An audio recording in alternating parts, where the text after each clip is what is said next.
Hello and welcome to Mysteries of Science, the multi-award-winning Mysteries of Science. My name's Dan and I'm the editor of Science and Nature, the monthly magazine from the team behind The Week Junior. And I'm Michael, the junior editor. On this podcast, we take a look at our favourite mysteries of science. These are the strange phenomena and bizarre events that have left scientists scratching their heads and, despite their best efforts, remain well and truly unsolved. Right, we're into our third series now, and we've investigated a whole load of mysteries since the podcast first started. Say, can you remember the very first episode of this podcast? Yeah, very clearly. Oh, in fact, I can't forget it. I'm quite often reminded about my Nessie moment. Of course, it was the Loch Ness Monster. Well remembered. You've clearly got a very good memory there, Dan, but let's test it some more.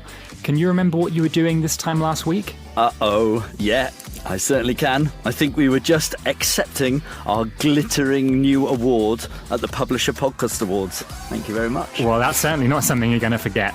But let's go even further back. How about when you were a baby? What's your earliest memory? Ooh, now that's more tricky. You know what? I can't really remember being a baby. Isn't that weird? What about you, Michael? I can't either. What about you? How far back can you remember? The weird thing is, I bet you can't remember being a baby either.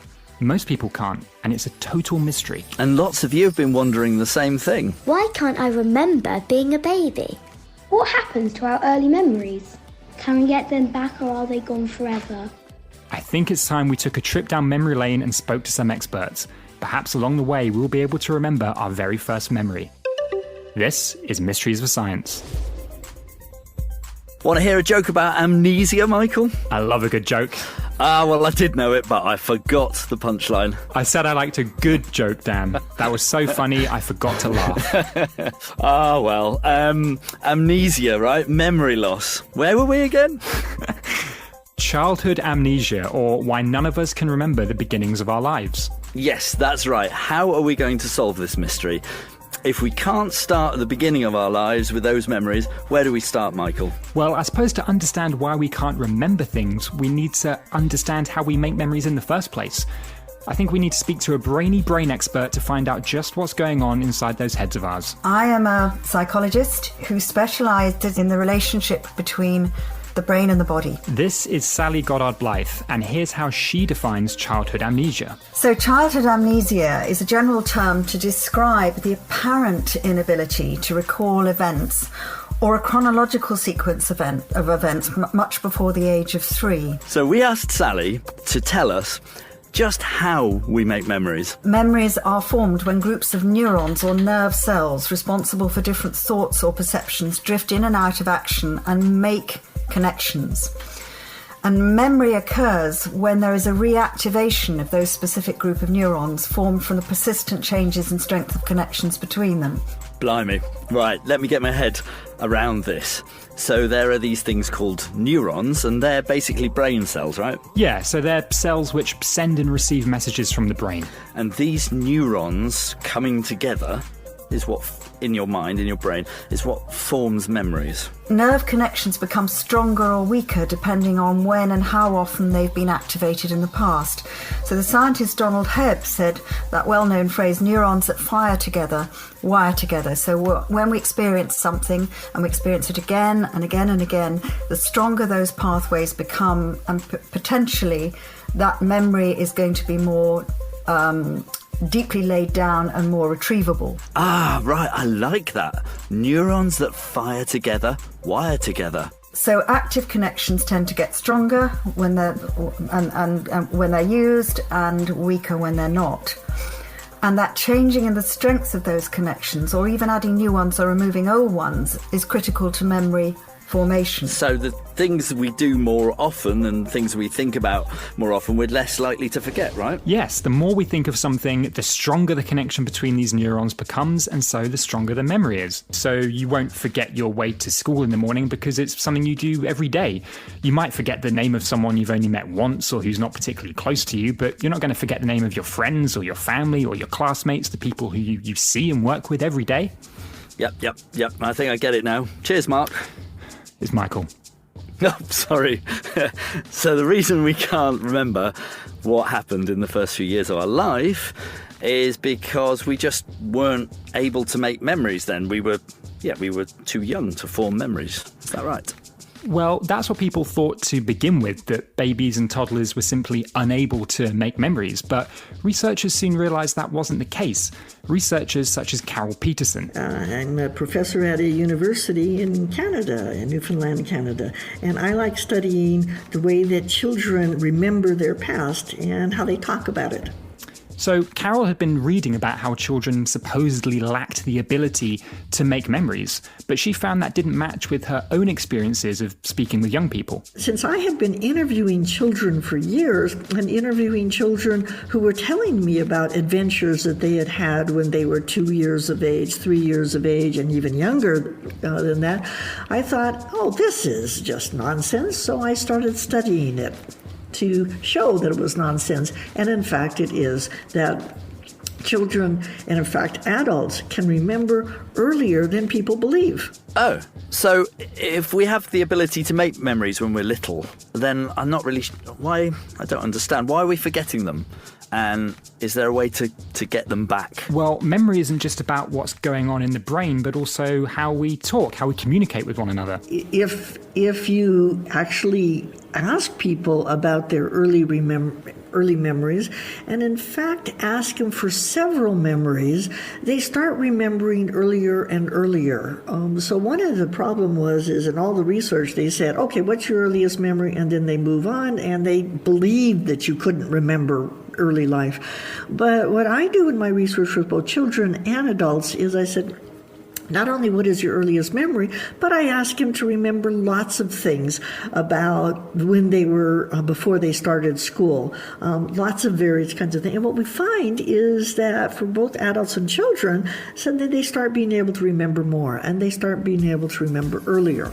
Wow, this is fascinating. So what Carole is telling us is that we can actually make ourselves remember memories.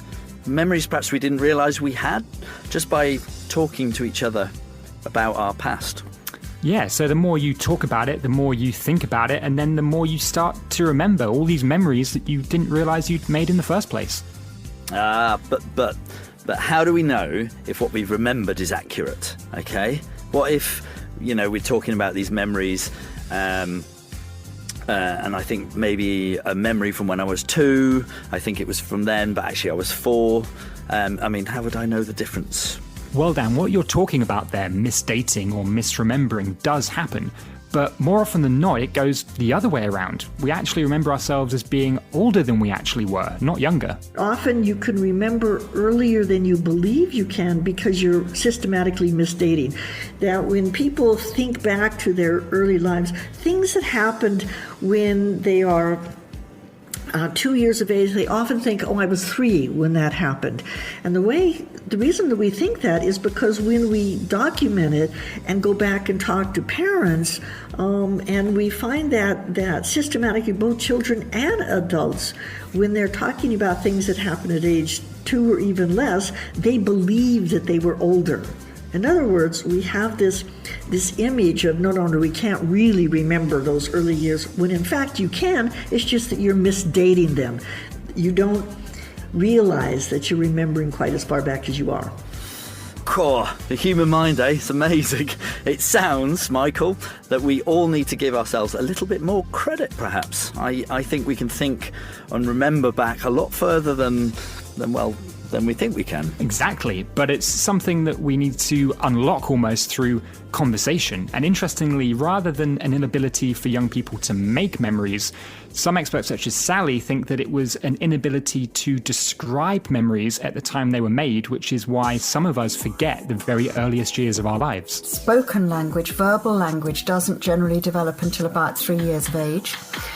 And therefore, those memories that we form before 3 years of age have no words with which to describe or express them at a later age. So it is sometimes said that the pre-verbal language that occurs in those first few, pre-verbal memories that occur in those first 3 years are far more based in sensory and emotional experience which is something that we feel rather than something that we necessarily can recall and know just at will. I'm trying to think about some other ways that we can remind ourselves of things other than just talking about them, Michael. As Sally said, memory can be sensory as well. So it may be that a certain smell or a certain sound might trigger some old childhood memories. In fact, that's exactly what happened to her. So smell is the most evocative of all the senses because it has no filter from the sensory system up to the higher parts of the brain. Other senses are all filtered through a part of the brain called the thalamus. So a certain scent or perfume can take me straight back to being 5 years old and sitting beside my mother at her dressing table when she was getting dressed up to go out for the evening with my father. Similarly, when I was a small child, my father was a classical professional musician, and he used to take me on his bicycle to what was called nursery school in those days. And on the way, he would stop and we would climb the spiral staircase to the organ loft, and I would sit on the bench while he played the organ for the morning services. The first two notes of some of those tunes can take me straight back to that time. So it's not that we don't have a memory, but those memories are stored and encoded and retrieved differently, I think, and are not necessarily as easily accessible as what we think of now as adult or later childhood memory. Yeah, I've definitely had that, and I wonder, I'd be interested to hear from our listeners if they've had similar thing, like if you catch a specific sound or scent, sometimes it can take you quite by surprise. All of a sudden it brings like this rush of memories back. So there's other ways to trigger lost childhood memories. You can talk to your parents, obviously, about what was going on when you were 2 or 3 years old, but then these sort of slightly perhaps more random sensory things like sounds or scents you haven't heard or smelt in a while. Exactly, but also forgetting can be just as important to the brain sometimes as remembering. Forgetting things isn't necessarily a bad thing. The brain needs to clear out old information to make room for new stuff. Here, Sally actually uses a passage from Chronicles of Narnia to explain how this works and how it relates to childhood amnesia. At the end of the very last one, the last battle, there is a scene where the three of the 4 children who'd been the kings and queens of Narnia come back to Narnia. And somebody asks why one of the children, Susan, is not there. And the reply is, Susan is no longer a friend of Narnia. She has grown up and she has become more interested in makeup and parties and dresses. And she has lost the ability to understand the language of the trees and the language of the animals, which I think is a very good description of what we mean when we talk about childhood amnesia. That when we move on to older, more adult things, we leave behind many of the wonders of childhood.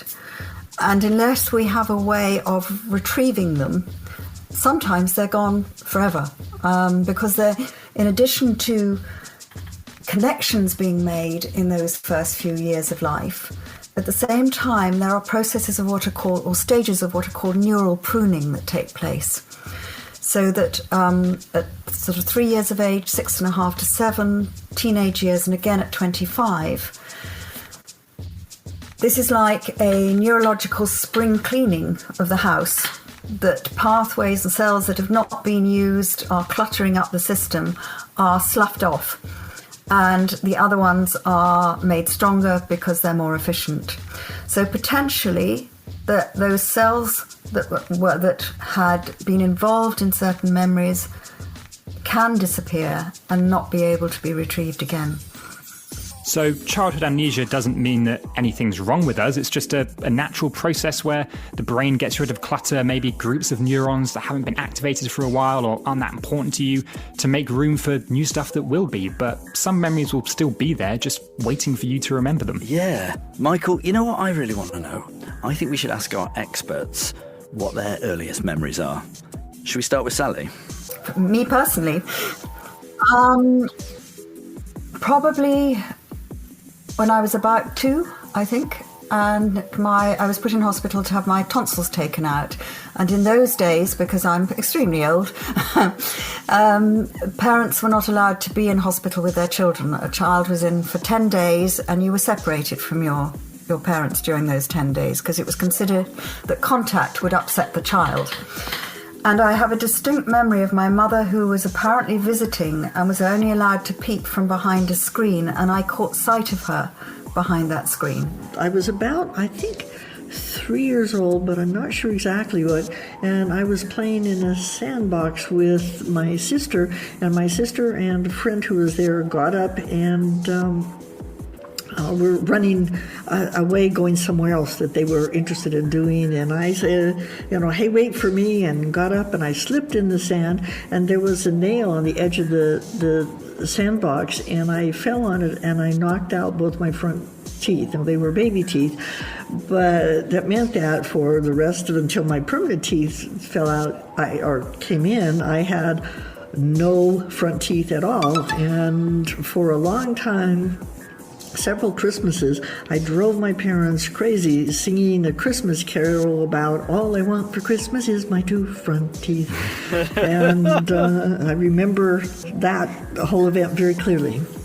Well, that's definitely something you're not going to forget about. Now, we've heard from our guests, Dan, but how about you? Let's go back to that question we asked at the very beginning of the show. Perhaps all of this has triggered some memories in your brain. So tell us, what is your earliest memory? I don't think my earliest memory is quite so traumatic as Carole or Sally's. Yeah, mine's quite sort of normal, really. When I was like between the ages of 1 and 4, I lived with my family in Africa, in Malawi, and I just have this vague memory, kind of out of nowhere, of just going and sitting on this big rock that was down at the bottom of our drive and watching the school children walking home. Well, I'm not entirely sure how old I was, maybe 2, maybe 3, but I have this vague yet also vivid memory of being sat at the kitchen table or the dining room table eating breakfast, I think, and then the bowl ending up on the floor and smashing. I don't know if I'd thrown it in disgust at what I was eating or whether I dropped it, but I just remember this smashing on the floor and I started crying, and then my mum walked in. But another memory where I was actually able to do some research to find out exactly how old I was when I was 4 years old, and I remember being at this Christmas party for kids. There was a bunch of us there, and there was this excitement. There was a rumour going around that Toy Story 2 was about to be put on, and people going, no, they're not going to put on Toy Story 2, don't be silly. Like, Toy Story 2 was still I think it would recently come out on VHS, it would have been there. And I remember the excitement when the TV came on and the film started, and it was Toy Story 2, and everybody went wild. And I looked up, when did Toy Story 2 come out? And based on the release and when I was born, I would have been 4 years old when that happened. So that for sure, I know I was 4. The other memory, I'm not so sure. Blimey. Well, yeah, you've always been one to tantrum and throw things, throw your toys out of the pram. Not. What about you? Our listeners? Has this episode brought back any memories for you? Or perhaps memories you didn't realise you had? We'd love to hear from you and find out what your earliest memories are. You can email us at hello@science-nature.co.uk with an audio clip or perhaps a video recording, and we'll happily feature it in a future episode of this podcast. And here are some of the memories that people have already sent in. Hello, my name is Billy. I'm 9 years old, and I remember when I was 2.5 or maybe 3, he went out onto the patch of grass across the road and launched foam rockets. That's my earliest memory. The earliest memory I can think of is when I was outside the local supermarket with my mum in a pram and I'd lost my favourite toy. And I remember panicking so much and being so scared that it was gone forever. We ended up finding it, don't know where, but... My earliest memory is when I was about 4. I had a party with my friend Daniel, and everybody else was singing Gangnam Style, and I had no idea what the song was, and we came home and we all said that was a really weird song. My earliest memory was when I was 5 in Disneyland, Florida, and we all went on Splash Mountain. Absolutely brilliant. It was really fantastic to hear those. Thank you for sending them in. Now, don't forget, we're going to be back in 2 weeks' time with our very next episode. And in our next episode, we'll be talking about places where things really do get lost forever. Yes, black holes. These regions of space where gravity is so strong that nothing, not even light, can escape. Join us on a journey into deep space as we'll ask expert guests, is something eating the universe? Until then, stay curious.